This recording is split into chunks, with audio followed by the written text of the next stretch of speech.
Bismillahirrahmanirrahim. Assalamualaikum warahmatullahi wabarakatuh. Waalaikumsalam. Alhamdulillahirabbil alamin wa bihi nasta'inu ala umuri dunya waddin. Wa afdhalus salatu wa taslim ala sayyidina maulana Muhammadin wa ala alihi wa sahbihi wa man tabi'ahum bi ihsan ila yaumil ajmain. Subhanaka la ilma lana illa ma 'allamtana innaka antal alimul hakim.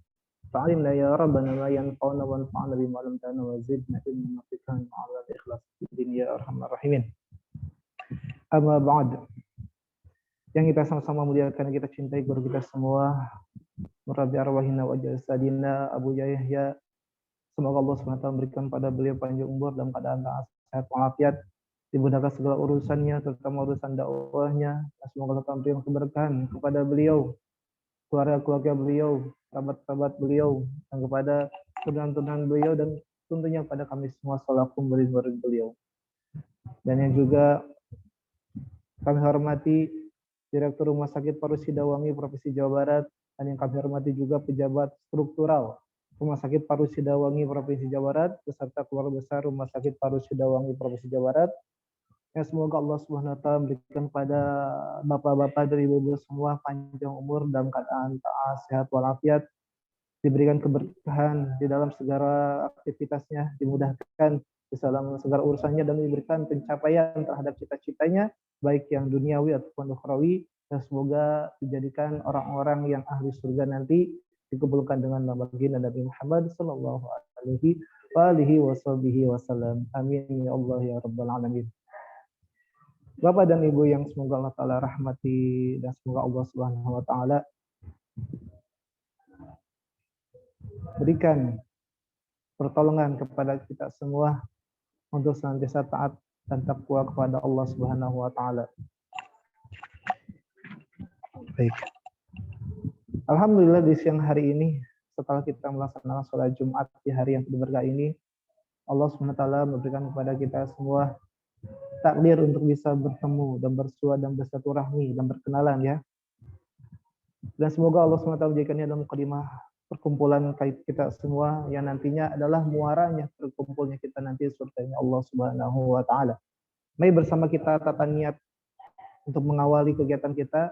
Niat kita adalah untuk mencari ilmu, untuk belajar bersama dalam rangka memperbaiki diri dan meningkatkan kualitas ketakwaan pada Allah Subhanahu wa taala. Di mana hari ini kita akan membahas tentang bagaimana menjadikan Allah sebagai tujuan di dalam aktivitas kehidupan kita sehari-hari. Baik, kalau kita membahas tentang rutinitas, ya, setiap manusia memiliki pekerjaan masing-masing. Baik dia yang memiliki tugas ataupun yang mereka memang menganggur, tidak memiliki pekerjaan yang menghasilkan sebuah penghasilan berupa uang ataupun yang lainnya. Dan tentunya setiap pekerjaan itu membutuhkan yang namanya energi, tenaga, waktu, dan juga pikiran. Dan semuanya melelahkan. Baik pengangguran ataupun bukan pengangguran, semuanya akan merasa lelah. Karena memang hidup di dunia ini hakikatnya adalah capek. Tidak ada rehat, ya. Karena kalau pengen rehat, kita adalah nanti di surga Allah Subhanahu wa taala di akhirat. Nah, mulai dari kita bekerja, entah itu bekerjanya sebagai seorang dokter, seorang pengajar, insinyur, seorang pedagang, ataupun seorang pelajar sekalipun, itu adalah suatu pekerjaan. Ataupun dia hanya seorang pengamen, ataupun dia hanya seorang tukang pemulung, itu semua akan menyeret kepada yang namanya lelah. Ya, tentu kita akan lelah. Bapak Ibu selaku tenaga medis yang bertugas di rumah sakit, itu akan ada waktu yang dimana kita akan merasa lelah dan capek setelah berrutinitas sehari-hari. Bekerja dari pagi sampai sore, bahkan menambah waktu kerja sampai malam, semuanya tentu akan merasakan namanya lelah. Dan itu adalah hal yang lumrah dan fitrah bagi kita semua. Kita merasa lelah di dalam bekerja. Namun, bagi orang yang beriman tentunya akan menyadari bahwasanya kehidupan kita di dunia ini semuanya adalah untuk Allah Subhanahu wa taala. Wa ma khalaqtul jinna wal insa illa liya'budun. Kita diciptakan oleh Allah taala dan juga jin itu semuanya adalah untuk menjadi hamba Allah. Karena memang hidup kita adalah untuk Allah, maka harusnya di setiap detik di dalam aktivitas hidup kita yang harus kita pikirkan, yang harus kita fokuskan adalah semuanya diberikan untuk Allah Subhanahu wa taala. Semuanya adalah untuk menggapai ridho Allah Subhanahu wa taala. Sehingga segala aktivitas yang kita lakukan kalau memang sudah diniatkan lillah untuk Allah, karena Allah, maka lelah yang biasa kita rasakan, yang memang secara zahir itu adalah lelah, itu semua adalah sebuah fase saja, sebuah masa yang dimana kita akan berhenti sejenak, mengisi tenaga, untuk itu kita melanjutkan kembali untuk menggapai ridha Allah Subhanahu wa taala. Dan kita tidak akan menambahkan itu sebagai lelah, tapi sebagai istirahat. Masa kita beristirahat untuk menambah energi, untuk kita bisa kembali melaksanakan misi kita di dalam menggapai ridha Allah Subhanahu wa taala. Maka di sini kita penting untuk selalu ingat kepada Allah di setiap waktu dan keadaan. Ketika kita bangun tidur, ingat Allah. Sampai kita mau tidur, kita ingat Allah. Karena dengan mengingat Allah inilah yang akan menjadikan seorang hamba terhindarkan dari berbagai kerugian berupa maksiat atau berupa kejahatan. Seseorang yang ingat kepada Allah, ketika dia hendak makan saja ingat kepada Allah. Dia akan berpikir, saya makan, tapi untuk apa saya makan? Karena tujuan saya adalah Allah, maka saya akan makan. Tujuannya adalah supaya kuat beribadah kepada Allah. Kita akan pergi bekerja. Saya kerja di mana? Saya kerja di rumah sakit. Tapi tujuan saya adalah Allah, maka saya niatkan pergi ke rumah sakit adalah untuk mendapatkan ridha Allah Subhanahu wa taala. Apa itu?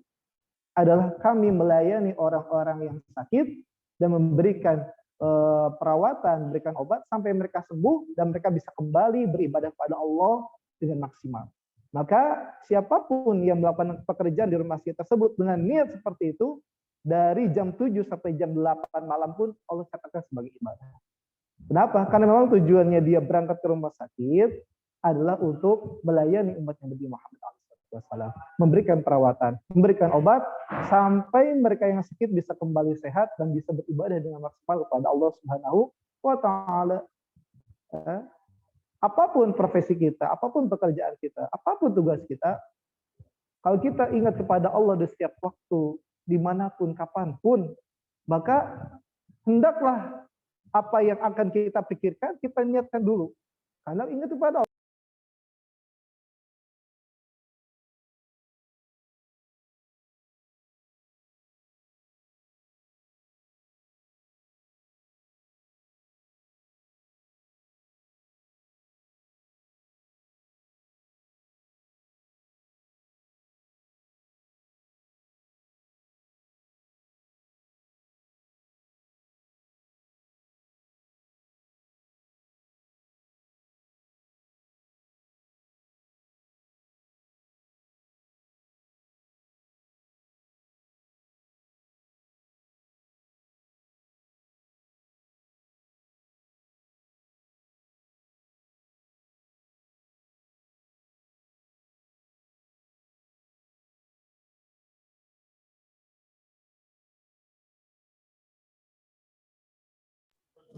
Mohon maaf Ustadz, suaranya tidak terdengar.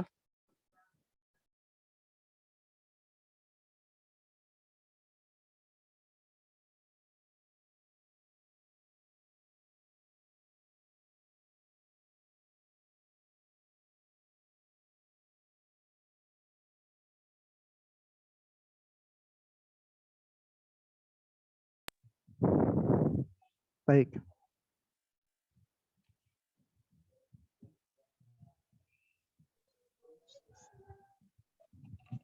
Oke, sudah ada. Ya, Ustaz, baik. bisa Ya, siap. Baik. Ya, seperti itu. Dengan mengingat Allah Subhanahu wa taala, segala aktivitas kita akan terjaga. Karena jangankan orang yang aktivitas di luar ibadah, seseorang yang hendak sholat saja kalau tidak ingat kepada Allah, bisa jadi sholatnya tidak jadi. Ya kenapa? Ya dia akan lupa dengan niat dia. Tiba-tiba takbir, sedangkan dia belum berniat untuk sholat. Seseorang yang tidak ingat kepada Allah, ketika dia pergi haji, bisa jadi hajinya tidak sah, karena tidak ingat dengan niat. Karena kalau sudah ingat dengan Allah, maka dia akan perbaiki niatnya. Ya, jadi jangankan orang yang berada di luar mencari nafkah yang halal tidak berbentuk ibadah sholat atau baca Al-Quran ataupun puasa, orang yang di dalam ibadah pun tidak ingat kepada Allah, bisa jadi amal ibadahnya itu tidak sah dan tidak diterima. Nah, contoh, ada orang beribadah, anggaplah dia pergi haji lah, salah satu contohnya, tidak ingat kepada Allah. Lalu bagaimana dia pergi hajinya? Ya dalam pikirannya adalah supaya nanti pulang, saya memiliki gelar haji, saya memiliki sebuah kedudukan di antara masyarakat, kalaupun diundang, di sana kan tulis Bapak Haji siapa, dan saya akan dipandang sebagai orang yang mampu karena saya sudah berhaji. Di sana tidak ada Allah di dalam hatinya. Maka bagaimana Allah Ta'ala akan menerima ibadah haji seperti itu? Ya, itu bisa saja terjadi bagi orang yang tidak ingat kepada Allah. Sehingga memang ingat kepada Allah adalah sebuah syarat mutlak bagi siapapun yang ingin terhindar daripada kerugian besar. Kita sering membaca ya di dalam sholat ataupun di dalam sehari-hari surat Al-Asr. Ya, wal 'asr innal insana lafi khusrin illa, manusia semuanya adalah dalam kerugian. Siapa yang tidak merugi adalah orang yang beriman dan orang yang mengamalkan amal baik. Coba kita tengok. Ada orang yang berbuat baik tapi tidak punya iman. Nah, contohnya begini, ya. Ada orang di luar Islam, dia memberikan sumbangan besar buat Palestina, atau dia memberikan sumbangan besar untuk membuat masjid, atau sumbangan besar untuk membuat pondok pesantren, atau sumbangan besar untuk membuat sebuah tempat sosial, tapi dia tidak punya iman. Apakah dalam hatinya ada Allah Subhanahu wa taala? Tentu tidak ada. Dia tidak akan meniatkan saya membangun ini karena Allah. Oh, tidak. Dia akan bangunnya adalah panggilan hatinya saja, atau karena dia pengen tenar, viral, atau terkenal sebagai orang yang dermawan dengan kelebihan harta yang dimiliki dan bisa membuat sebuah sesuatu yang besar membantu orang lain. Tidak ada Allah dalam hatinya karena dia tidak beriman, maka rugi. Harta yang dia sudah keluarkan, dia tidak akan melihat di akhirat karena dia tidak punya iman. Pun begitu dengan orang yang beriman tapi tidak beramal baik. Tidak beramal baik itu bisa jadi antara dia tidak berbuat baik sama sekali, atau dia lebih banyak amal buruknya, atau dia berbuat baik tapi tidak karena Allah Subhanahu wa taala. Itu dia menjadi amal tidak baik. Seseorang berbuat baik tapi pengen dilihat oleh orang, namanya riya, maka tidak Allah terima. Bahkan akan menjadi siksaan bagi dia di akhirat nanti karena memang dia memberikan atau dia mempersembahkan sesuatu tapi bukan kepada Allah Subhanahu wa taala. Lalu kenapa segala sesuatu itu harus untuk Allah dan karena Allah? Kan sudah sebut ya, lillahi ma fis samawati wal ardh. Milik Allah semua yang ada di langit dan di bumi. Semua yang ada di alam raya ini adalah milik Allah. Kalau memang milik Allah, berarti kita ini adalah di bawah atau di dalam kepemilikan Allah Subhanahu wa taala. Di dalam bab fikih ada yang namanya perbudakan. Bukan perbudakan di sini adalah seseorang mengambil budak caranya bagaimana, bukan seperti itu. Tapi hukum tentang perbudakan. Di sana seorang budak ketika dia diberikan tugas bekerja sebagai tukang cuci, tukang sapu, tukang masak, apapun itu, semua gaji yang dia dapatkan seharian itu adalah milik sang tuan, bukan milik dia. Itu dalam bab fikih. Bagaimana hidupnya si sang budak ini, budak sahaya, hamba sahaya, semuanya adalah untuk tuannya. Satu keping rupiah yang dia dapatkan dari bekerja, dia memikul barang, dia bikin bangunan, itu dia untuk tuannya karena hidupnya, nafasnya semua adalah untuk sang tuan. Ini adalah sebuah gambaran kecil. Ya, Allah SWT memberikan gambaran, memberikan hukum tersebut kepada kita adalah supaya kita lebih bisa memikirkan, lebih bisa mentafakuri bahwasanya betul seorang hamba yang mana dia adalah milik Allah, semuanya yang dia miliki adalah untuk Allah juga. Dia tidak punya hak untuk memiliki sesuatu dan dia tidak berhak untuk memberikan apa yang harusnya milik Allah kepada yang lain. Nah, karena kita milik Allah, maka harusnya semuanya diberikan kepada Allah Subhanahu wa taala. Seperti hanya dengan seorang hamba sahaya yang mana dia bekerja sehari semalam, bahkan dia sampai tidak sempat tidur, tapi tetap upahnya adalah milik tuannya. Dia bekerja untuk siapa? Untuk sang tuan. Bekerja demi siapa? Demi tuannya. Ya. Maka ini adalah sebuah miniatur gambaran kecil untuk kita semua untuk memahami bahwasanya kita adalah hambanya Allah, Allah adalah Tuhan kita, Allah adalah Tuhan kita, sehingga pekerjaan apapun itu adalah untuk Allah, dan karena Allah. Tidak boleh kita berkhianat menjadikan pekerjaan yang harusnya untuk Allah kita malah persembahkan untuk Allah.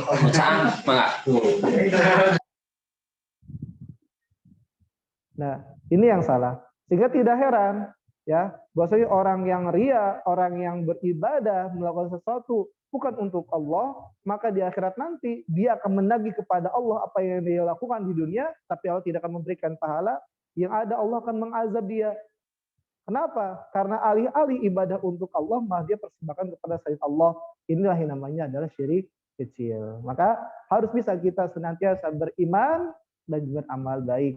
Beramal baik itu bagaimana? Tidak hanya kita cukup dengan bersedekah, berbuat baik dengan sesuatu yang lain, tapi di sana itu harus mengikhlaskan niat kita di dalam beribadah hanya untuk Allah Subhanahu wa taala. Karena berbuat baik, berbuat buruk itu bukan tentang dia berbuat jahat saja, tapi dia berbuat baik, tapi hatinya tidak niat karena Allah, tidak ikhlas karena Allah, maka itu menjadi sebuah perbuatan yang buruk, maka akan merugi. Penting menjadi orang yang beriman dan penting dia beramal baik kepada sesamanya ataupun dia hubungan dengan Allah Ta'ala, tapi semuanya adalah benar-benar murni ikhlas karena Allah Subhanahu wa Ta'ala. Jadi dalam menjalani kehidupan, selain ikhlas kita pun harus bisa bertawakal sesungguhnya kepada Allah Subhanahu wa Ta'ala. Karena kita manusia hanya punya planning saja. Kita bisa berencana A, B, C, D sampai Z. Tapi jangan lupa setelah kita punya rencana, tawakalkan semuanya pada Allah. Serahkan semuanya pada Allah, hasilnya Allah yang punya hak sendiri. Kita tidak memiliki hak sama sekali untuk mengatur hasil. Kita hanya meminta kepada Allah hasil terbaik dari apa yang kita usahakan. Dan kita harus bisa menerima dengan kelapangan hati, kerelaan hati, dengan penuh penerimaan. Dan yakin bahwasanya ketika usaha kita berbuah seperti ini, tidak sesuai dengan harapan kita, yakinlah apa yang diberikan oleh Allah Ta'ala itu adalah yang terbaik. Dan mungkin saja kita meminta kepada Allah sesuatu yang mana ternyata hakikatnya itu adalah buruk untuk kita, dan Allah berikan sesuatu yang kita tidak tahu itu untuk apa, tapi Allah tahu itu adalah terbaik untuk kita. Maka selain kita ikhlas, kita pun harus memiliki hati yang lapang di dalam menerima hasil daripada ketentuan Allah Subhanahu wa Ta'ala. Tidak boleh kita menuntut sesuatu kepada Allah Ta'ala, kemudian ketika Allah berikan yang lain, kita malah tidak menerima dan marah. Nah, itu berarti pertanda kita belum kenal dengan Allah. Seseorang kalau sudah yakin Allah cinta kepadanya, Allah cinta sayang kepada dia, maka bentuk apapun yang Allah berikan, dia akan anggap itu sebagai tanda cinta kepada Allah. Seorang hamba ditemukan di sebuah gunung dengan rumahnya yang gubuk, dalam keadaan tangannya lumpuh, bahkan tidak ada tangan, tidak ada kaki, badannya dengan dalam keadaan punya penyakit kulit, ya, mata dan telinganya tidak berfungsi dengan baik, matanya buta, telinganya bisa mendengar, dan lisannya bisa berbicara. Setiap didatangi oleh orang, dia mengatakan alhamdulillah, alhamdulillah. Lalu tanya, apa yang kau syukuri wahai fulan? Kau tidak bisa berjalan, anggota tubuhmu dalam keadaan sakit. Apa yang kau syukuri hari ini sedangkan kau dalam keadaan sakit? Aku bersyukur kepada Allah karena Allah masih memberikan kepadaku hati yang beriman dan lisan yang bisa memuji Allah Subhanahu wa Ta'ala. Tidak berkata dia, Allah tidak adil. Kenapa kau bisa berjalan dengan normal, bisa hidup dengan enak, sedangkan kamu sakit? Tidak dikatakan. Kalau orang sudah meyakini Allah cinta pada dia dan dia cinta kepada Allah, apapun yang Allah berikan, dia terima dan baik dan tidak pernah berhenti untuk memuji Allah Subhanahu wa Ta'ala. Maka penting bagi kita, setelah kita beramal dengan ikhlas, kita harus tawakalkan rencana-rencana kita untuk menggapai ridho Allah Ta'ala. Nanti hasilnya terserah Allah Ta'ala berikan. Yang penting kami minta yang terbaik untuk kami yang Allah lebih tahu apapun itu. Dan kita sebagai orang yang beriman selalu optimis. Optimis. Kenapa kita optimis? Karena kita orang yang beriman, kita mencintai Allah, Allah mencintai kita. Apapun yang terjadi pada kita, sebuah kebaikan atau keburukan, semuanya adalah untuk maslahat kita di masa depan. Jika Allah Ta'ala berikan kepada kita sebuah anugerah, kita syukuri dan kita gunakan untuk taat pada Allah. Jika Allah Ta'ala berikan pada kita sebuah sakit, sebuah penderitaan, yakin itu musibah adalah untuk menguji kita supaya menjadi hamba yang lebih baik lagi di masa depan, dan kita jalani dengan penuh kesabaran dan penuh penerimaan supaya Allah SWT semakin ridho kepada kita semua. Kemudian untuk menjalani kehidupan yang benar dan baik dan bisa kita senantiasa fokus untuk menjalankan semuanya adalah untuk Allah dan karena Allah dan tujuannya supaya terus kepada Allah, tak lupa kita berdoa. Selalu berdoa. Apa yang kita inginkan, kita doa kepada Allah. Ya Allah, berikan kepada hati kami ketakwaan. Hati ini penuhi dengan cinta kepada Allah. Hati yang selalu rindu kepada Allah. Hati yang selalu ingat kepada Allah.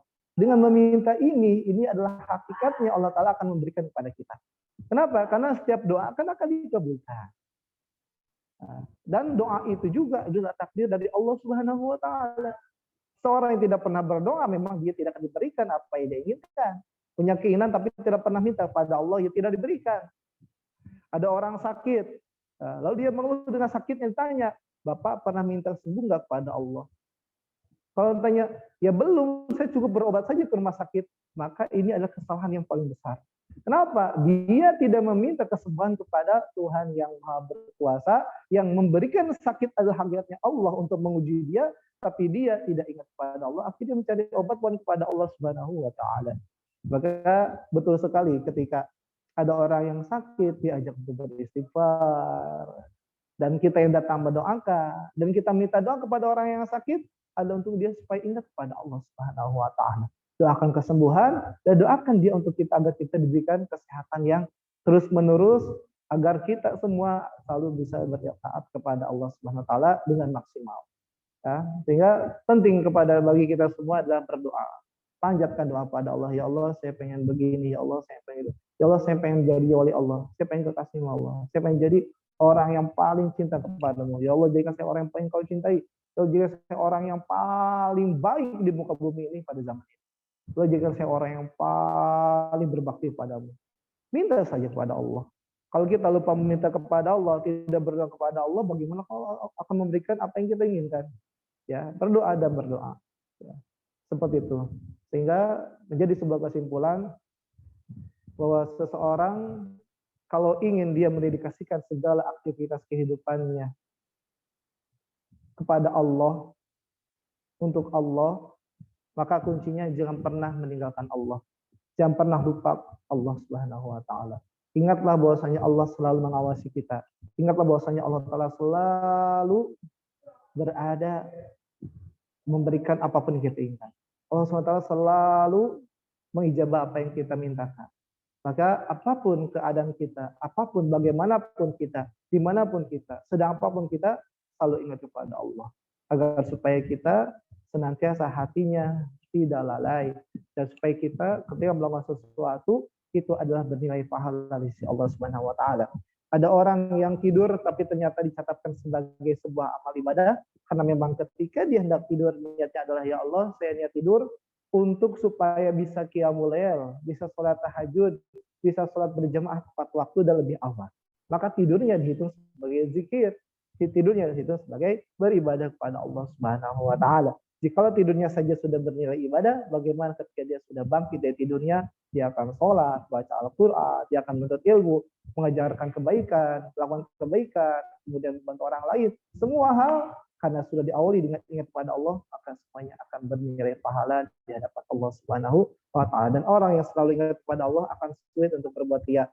Dan orang yang selalu ingat kepada Allah tidak akan pernah bangga dengan dirinya sendiri alias ujub. Dan orang yang ingat kepada Allah akan selalu menjadikan setiap detik waktunya adalah ibadah untuk Allah Subhanahu wa Ta'ala. Itu saja, semoga bermanfaat bagi Al-Faqih pribadi sebagai pengingat khususnya, dan umumnya adalah untuk Bapak dan Ibu semua, yang sama-sama kita saling mengoreksi diri kita dan sama-sama kita bisa memaksimalkan ketaatan dan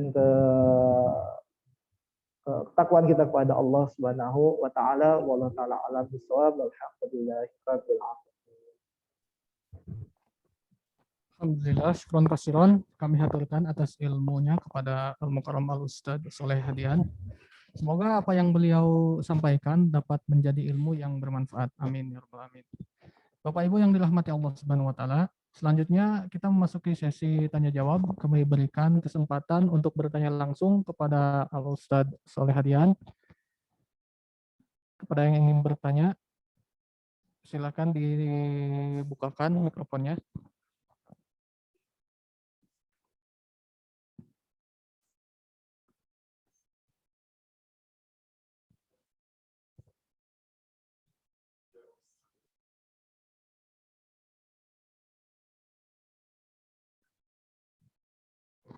Apakah ada yang ingin bertanya, Bapak Ibu sekalian?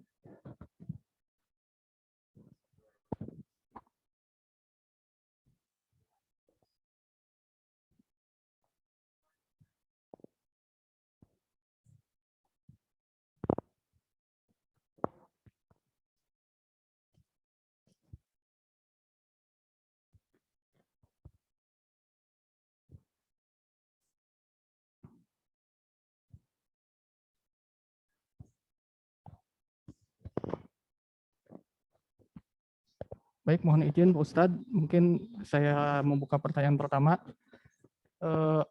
Apabila ibadah tidak diterima tanpa tauhid, lantas apa sebenarnya hakikat dan cakupan dari tauhid? Gimana Pak maksudnya Pak? Bisa diulangi pertanyaannya? Apabila ibadah kita tidak diterima tanpa tauhid, lantas sebenarnya hakikat dan cakupan dari tauhid itu apa? Maksudnya beriman Pak ya? Iya. Tauhid maksudnya iman. Sebenarnya Pak, orang yang tidak beriman tidak dianggap ibadah.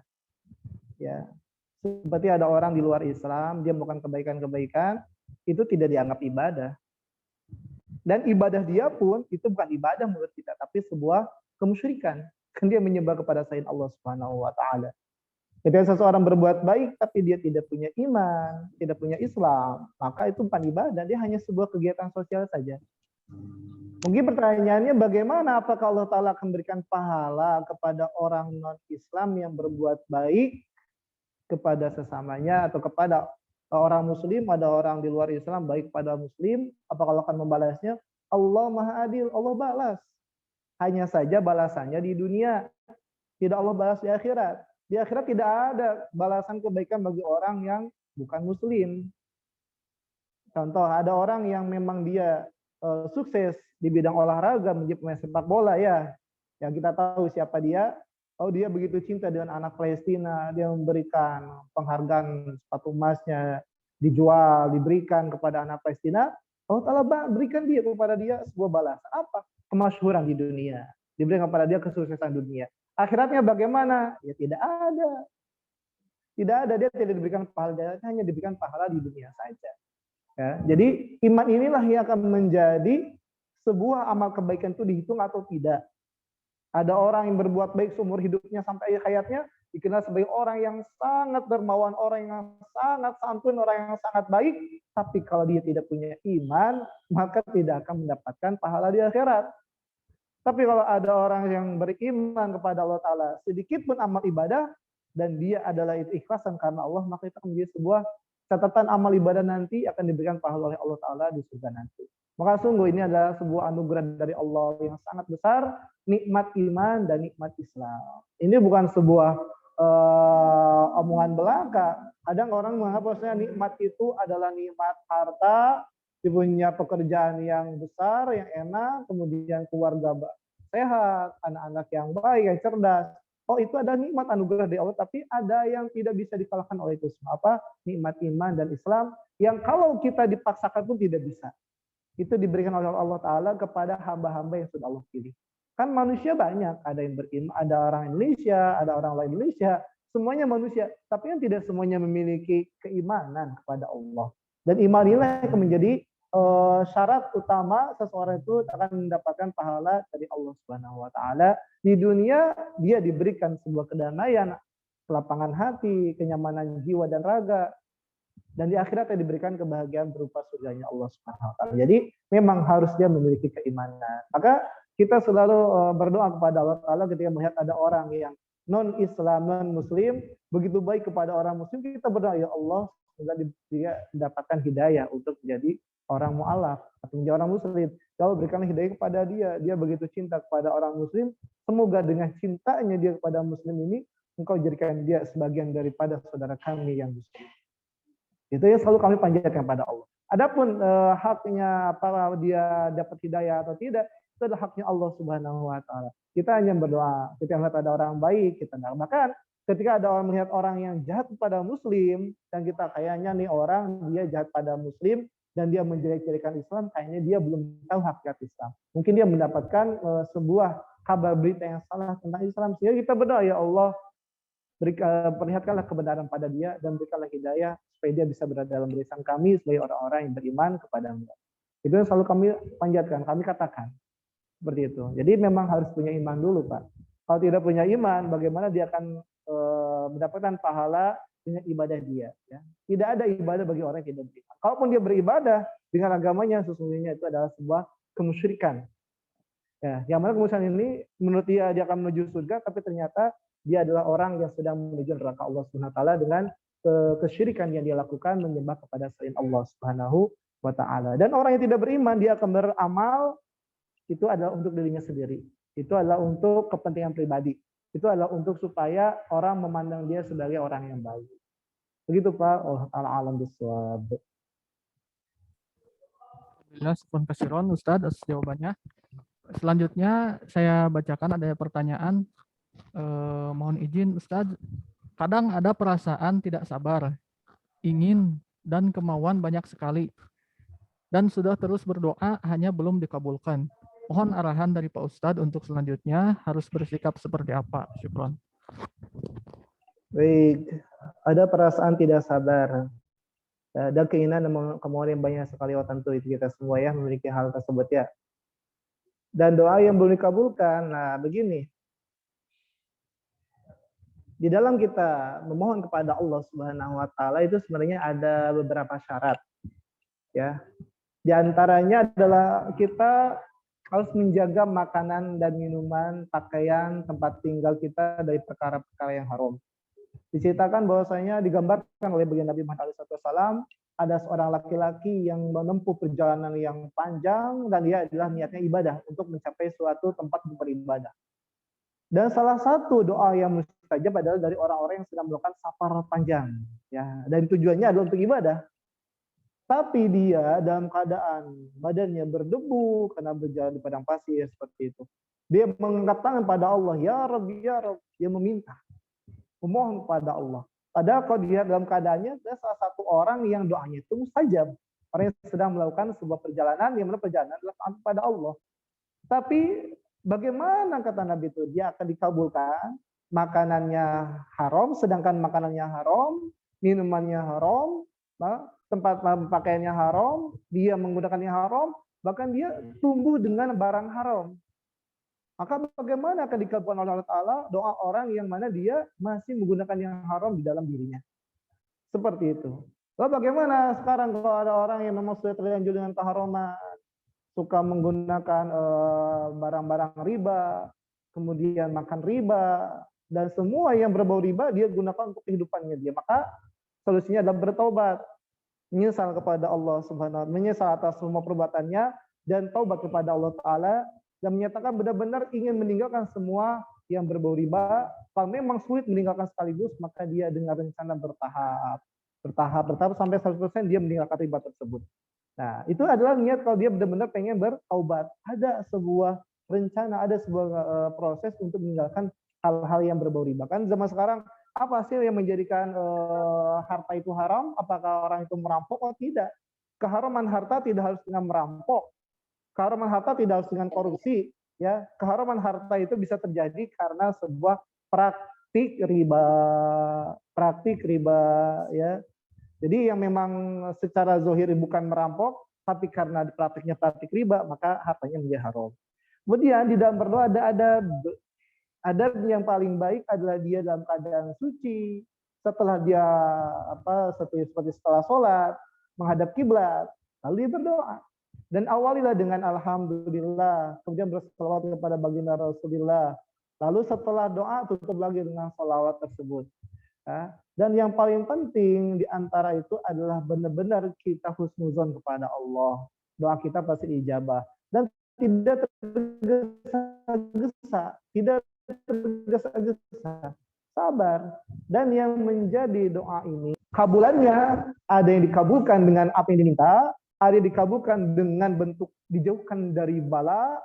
Kalau orang sakit diberikan minta sembuh, ternyata dia belum sembuh, sebenarnya Allah Ta'ala telah hindarkan penyakit yang lebih besar yang harusnya jatuh masuk ke dalam dirinya, tapi karena dia doa kesembuhan, ternyata sakit yang lebih besar tersebut Allah Ta'ala hindarkan. Ada lagi yang paling besar bentuk keuntungan daripada ijabah doa apa? Adalah Allah Ta'ala mengijabah doa kita di surga, di akhirat, berupa pahala besar, yang mana ini akan menjadi sebuah kecemburuan orang-orang yang pernah berdoa di dunia ini, dan mengatakan, ya Allah, seandainya dulu doa aku tidak engkau ijabah di dunia, Allah, aku ingin kau ijabah doaku di akhirat. Kenapa? Karena melihat pahala doa dia yang dulu tidak diijabah, tapi Allah ijabah di akhirat. Karena Allah lebih tahu tentang kemaslahatan kita. Mungkin kita di dunia jarang ibadah, tapi kita rajin doa. Ya, ibadahnya sedikit, maksiatnya pun ternyata tidak sedikit. Tapi karena kita rajin doa, Allah Ta'ala jadikan doa ini sebagai pahala amal ibadah kita, yang nanti pahalanya ini akan berbentuk sebuah kenikmatan di surga Allah Subhanahu wa Ta'ala. Kemudian, kalau memang kita ingin doanya cepat ijabah, maka kita harus bertawasul dengan amal baik, atau kita minta didoakan oleh orang yang baik. Contoh, kita berdoa minta diberikan kemudahan masuk sebuah pekerjaan atau universitas atau sebuah ujian. Maka di sini kita berbuat baik dulu.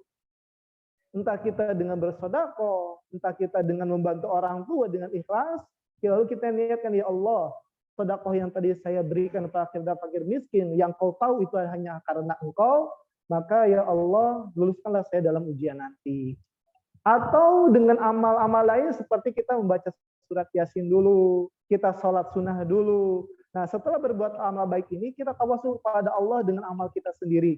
Ya Allah, dengan bacaan surat Yasin tadi, ya Allah, ya, yang hamba bacakan ini, hamba mohon kepadamu agar kau kabulkan doa hamba, agar kau penuhi hajat hamba. Ya Allah, dengan sholat ini, ya Allah, hamba minta kepadamu agar engkau mengabulkan permintaan hamba.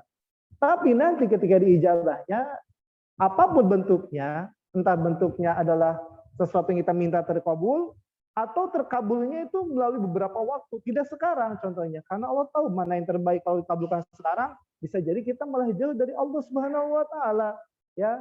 Atau doanya itu ya tidak Allah berikan dengan bentuk yang sama, tapi ternyata dia diberikan kesehatan. Yang lain kena wabah, dia tetap saja sehat contohnya. Itu kan sebuah berupa pengkabulan doa yang Allah tahu itu lebih baik dan lebih pantas untuk kita, gitu kan. Dan dalam bentuk pengkabulan doa yang lebih tahu adalah Allah. Maka kita husnuzon pada Allah. Kadang kita tuh tidak sadar, kita fokus dengan apa yang kita minta, tapi kita tidak melihat sekitar kita dan melihat diri kita, apa sih yang sudah Allah berikan kepada kita, yang mana kemarin Allah Ta'ala tidak berikan, hari ini diberikan, tapi kita tidak pernah minta apa itu. Mungkin itu ada bentuk pengkabulan doa dengan bentuk yang lain, yang mana itu lebih maslahat bagi kita. Kadang kita berdoa pada Allah, ya Allah, saya pengen contoh. Ya Allah, nikahkan saya dengan dia. Sebutkan namanya. Ya. Pertanyaannya, apakah saya tahu bahwasanya perempuan itu adalah jodoh terbaik saya? Apakah saya tahu perempuan ini akan menjadi istri yang akan mendukung perjuangan saya untuk mendapat ridho Allah? Apakah saya yakin ini perempuan ini akan menghantarkan saya, membantu saya untuk mencapai surganya Allah? Kan saya tidak tahu. Yang lebih tahu terhadap itu semua adalah Allah Subhanahu wa Ta'ala. Maka kita doa, ya Allah, berikan saya seorang perempuan baik, muslimah, solehah, jodoh terbaik saya yang akan menghantarkan saya untuk mencapai keridhaan-Mu. Siapa itu? Ya terserah Allah. Kalau memang hati kita condong pada satu orang yang sudah kita kenal, maka kosongkan hati kita. Biar Allah yang akan memberikan siapa yang terbaik untuk kita. Maka mintanya itu yang terbaik adalah minta apa? Minta diberikan seseorang yang bisa mendampingi sampai akhirat nanti menuju surga Allah Subhanahu wa Ta'ala. Siapa itu? Ya terserah Allah. Tapi kalau kita sendiri menentukan, ya Allah, pengennya dia, ternyata Allah berikan, karena dia kurang adab di dalam berdoa, memaksakan kehendak, ya, ternyata dia jadikan sebagai bahan ujian. Orang yang tadi dia idam-idamkan, yang dia nilai adalah orang terbaik, seseorang yang akan membawa kebahagiaan, ternyata dia menjadi musibah terbesar dalam kehidupan dia. Bayangkan, dia harus hidup dengan seseorang yang mana setiap harinya membuat dia menderita. Ya, yang dulunya katanya baik, karena setelah menikah malah terlihat begitu buruk dan jahat. Kenapa? Karena kita berdoanya tidak menggunakan adab. Ya, seperti itu ya. Jadi memang ada hal-hal yang kita lakukan untuk pengijabahan doa. Dan juga ada waktu-waktu mustajab doa seperti kita pergi ke Makkah ya, antara Hajar Aswad dan Multazam. Kemudian ketika bangun dari tidur kita ibadah pada Allah di waktu malam. Kemudian doa orang tua mustajab. Kita dalam keadaan sakit mustajab. Kita di dalam sebuah majelis ilmu doa mustajab. Kita sedang safar pergi ke tempat yang Allah ridhoi, itu pun adalah mustajab. Dan ketika dizolimi pun orang tersebut punya doa mustajab. Tapi jangan sampai kita pengen doa mustajab minta dizolimi orang, itu ngawur ya. Ketika bahagia doa pun mustajab. Ketika bahagia, kenapa? Orang diuji itu bukan ketika dapat musibah loh. Salah satu musibah yang paling ujian terbesar adalah ketika bahagia, ingat nggak kepada Allah. Orang kadang-kadang diuji, merasa diuji oleh Allah untuk ingat kepada Allah ketika sakit, ingat nggak kepada Allah. Rata-rata orang kalau dikasih musibah, kasih sakit, ingat pada Allah. Tapi kalau sudah dikasihkan bahagia, tidak banyak orang yang ingat kepada Allah. Ya, tidak banyak orang. Maka salah satu yang menjadi mustajab doa di waktu kita bahagia. Di saat orang lain bahagia lupa kepada Allah, kita malah fokus pada Allah Subhanahu wa taala. Jadi bersabar dan husnuzon kepada Allah itu adalah salah satu adab di dalam berdoa. Minta kepada Allah dengan bentuk yang lebih baik, minta kebaikan kita yang terbaik, nanti diberikan apapun itu terserah Allah. Dan kita jangan menghukumi bahwasanya doa saya tidak dijawab. Tidak. Selalu ada harapan, selalu ada optimistis kepada Allah Taala. Dari dunia pahala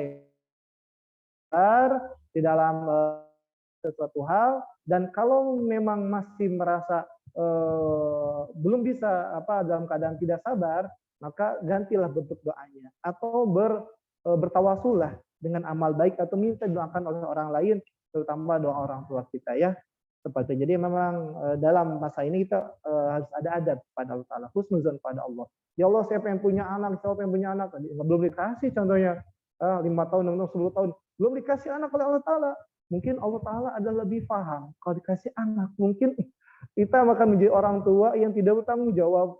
Mungkin ketika dikasih anak kita menjadi orang yang mana malah durhaka kepada Allah. Atau dikasih anak tersebut tidak sanggup kita jaga, atau dikasih anak tersebut menyeret kita untuk durhaka kepada Allah Subhanahu wa taala. Kita tidak tahu.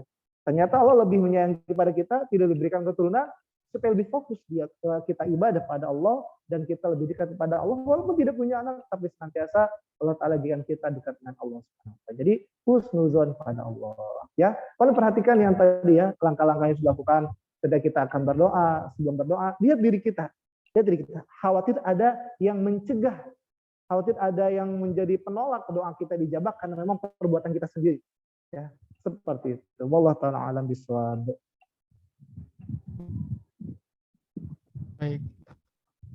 Afwan Ustadz, pertanyaan terakhir mungkin 5 menit terakhir ini. Izin bertanya bagaimana cara agar kita istiqomah dalam beribadah? Bagaimana cara agar kita istiqomah dalam beribadah? Istiqomah itu bukan perkara mudah. Ya. Yang berat itu adalah istiqomah. Istaqim kama umir. Istiqomahlah kamu seperti yang kau diperintahkan. Tidak mudah. Lalu bagaimana kita pengen istiqomah? Ya kita minta kepada Allah supaya jadikan orang yang istiqomah dalam beribadah. Karena istiqomah di dalam beribadah ada sebuah anugerah karomah dari Allah Subhanahu wa ta'ala. Seseorang bisa konsisten untuk senantiasa taat kepada Allah, itu bukan hal yang mudah dan bukan hal yang murah. Itu hanya diberikan pada hamba-hamba pilihan Allah Subhanahu wa ta'ala. Mungkin Anda adalah salah satu daripada orang yang Allah berikan keistimewaan karomah berupa istiqomah tersebut.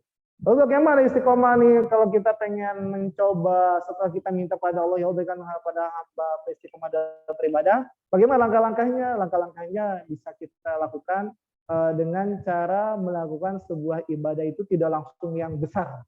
Contoh, saya pengen istiqomah sholat duha, maka 2 rakaat dulu. Saya pengen istiqomah puasa sunnah, Senin dan Kamis dulu. Pengen istiqomah bersedekah, sedekahlah dengan yang mudah. Jangan saya pengen sedekah 5 juta, tapi punyanya 5.000 saja. Yang penting istiqomah bersedekah tiap hari ada yang keluar. Ya, itu pun bisa menjadi sebuah langkah kita biar istiqomah adalah mulailah dengan yang ringan-ringan. Nah setelah yang ringan ini istiqomah, tentunya kan kita pengen meningkatin kualitas ibadah kita dari 5.000 sedekah jadi 10.000, 10.000, 11.000. Terus seperti itu, tapi kita tidak pernah terputus daripada amal kebaikan tersebut. Kita biasa salat sunnah nih, kalau salat sunnah 2 berapa? 2 ringan. Alhamdulillah Allah berikan kemudahan untuk bisa istiqomah. Tambah lagi 4 tambah lagi 8. Terus bertambah, tapi semuanya diawali dengan ambil yang ringan dulu. Jangan langsung saya akan sholat duha berapa rakaat, akan langsung 8 rakaat, banyak. Besoknya kayak dia sudah kenyang di sholat pertama. Kemarin saya sudah sholat 8 rakaat, kayaknya udah ada ini cukup untuk 4 hari yang sahur ya. Itu bukan makanan, tapi istiqomah lah walaupun sedikit. Istiqomah walaupun sedikit lebih baik dibandingkan amal ibadah banyak tapi terputus. Maka mulai dengan yang ringan. Saya pengen istiqomah membaca Al-Quran. Bacanya berapa juz? Ya kalau sulit sehari 1 halaman. Aduh sulit ya, kalau pengen istiqomah tapi gampang ya sehari paling nggak 1 halaman. Seperti itu. Ya dimulai, nanti kalau sudah terbiasa tambah. Maka dengan istiqomah yang kita usahakan, kita jaga, maka dapat sedikit demi sedikit akan bertambah menjadi banyak dalam keadaan istiqomah. Dan istiqomah adalah anugerah. Dan kita semua menginginkan istiqomah tersebut. Karena kalau orang istiqomah di dalam kebaikan, maka besar harapan dia meninggal dalam keadaan husnul khotimah. Kenapa? Kan istiqomah tidak pernah berhenti daripada berbuat baik. Istiqomah dia berpuasa, istiqomah bersedekah, istiqomah dia sholat sunnah. Pas meninggal gak jauh beda, pasti dalam keadaan dia beribadah kepada Allah SWT. Ada orang istiqomah dia pengen selalu iktikaf di masjid, istiqomahnya pengen selalu bersedekah pada fakir miskin, maka waktu itu dia akan mendapatkan husnul khotimah ketika meninggal pun dalam keadaan dia beribadah. Ada orang saya tuh, ya Allah, saya punya istiqomah, apa istiqomahnya itu salat malam. Karena dia memang punya roti, punya sebuah kebiasaan salat malam menjadi kebiasaan hidup dia dan menjadi sebuah wirid bagi dia. Dia tidur semalam itu tapi dengan niat pengen qiyamul lail. Pas dia bangun ternyata sudah subuh. Maka dia bisa menggantinya dengan sholat sunnah di waktu duha. Ya. Kenapa? Karena dia punya istiqomah, punya kebiasaan. Dan dia tidak bisa meninggalkan kecuali ketika dapat uzur. Maka dia bisa menggantinya di waktu siang. Nah seperti itu. Memang istiqomah itu adalah anugerah dari Allah Ta'ala. Maka kita meminta. Dan kita meminta pun dengan serius. Seriusnya apa? Tadi ya menggunakan target, menggunakan siasat dan strategi. Dimulai kalau pengen salat istiqomah salat duha 2 rakaat aja dulu. 2 rakaat itu akan ringan. Setelah kerasa ringan baru akan mulai menambah rakaat. Seperti itu. Ya, jadi kalau dalam hal ini penting diawali dengan doa. Yang kedua, karena doa kita tulus betul-betul, ada usahanya dan mengatur strategi bagaimana supaya kita bisa melakukan satu amal ibadah dalam keadaan istiqomah adalah ambil yang ringannya dulu. Jangan langsung yang berat. Gitu ya, sedekah dengan yang ringan dulu. Nanti bertambah. Sholat sunnah dengan yang ringan dulu, nanti bertambah. Puasa ya ringan-ringan aja dulu. Jangan sampai kita karena saya masih muda, saya pengen puasa berapa? Pokoknya puasa terus, puasa Nabi Daud, mending lah. Ini ada orang saya puasa terus masih muda. Memang, tapi setelah usianya masuk ke tua, dia nggak bisa puasa, akhirnya tidak bisa istiqomah. Ya, jadi awali atau mulailah gerakan istiqomah dalam ibadah itu ambil yang ringan-ringan dulu. Ya, insya Allah dengan begitu akan menjadikan kita terbiasa beribadah dan terbiasa melakukan sebuah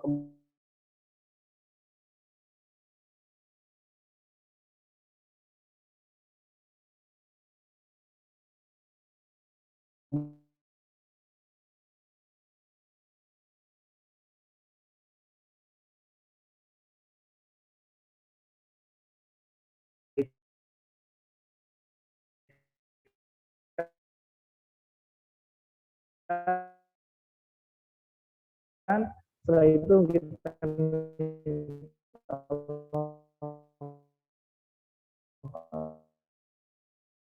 kepada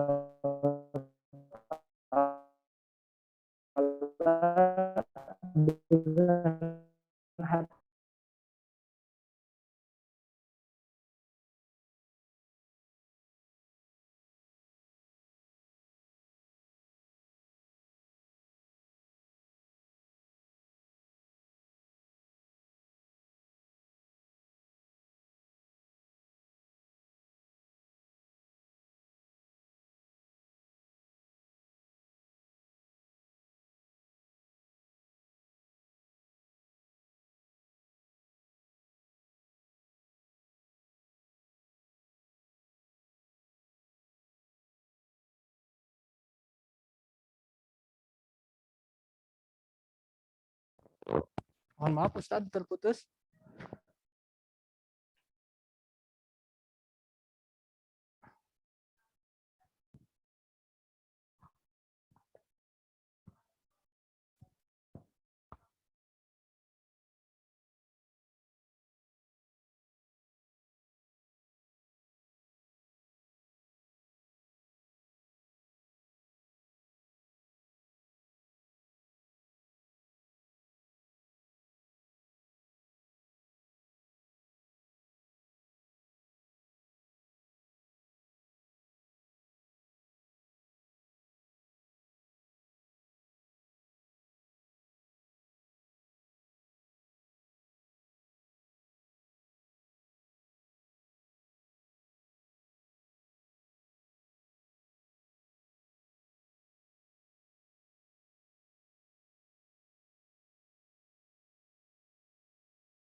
Baik, sepertinya Ustadz Hadian sudah terputus. Alhamdulillah, syukron kasiron. Terima kasih atas jawabannya. Jawaban Ustadz tadi sekaligus menutup segmentasi tanya jawab siang hari ini. Terima kasih semuanya telah bertanya dengan antusias. Semoga apa yang telah disampaikan oleh guru kita dapat diamalkan dalam kehidupan sehari-hari. Semoga Allah meringankan langkah kita untuk mengikuti majelis ilmu dan mendapatkan hidayahnya. Serta Allah berikan kekuatan untuk bisa istiqomah di jalannya. Amin ya rabbal alamin. Sebelum mengakhiri kajian hari ini, kami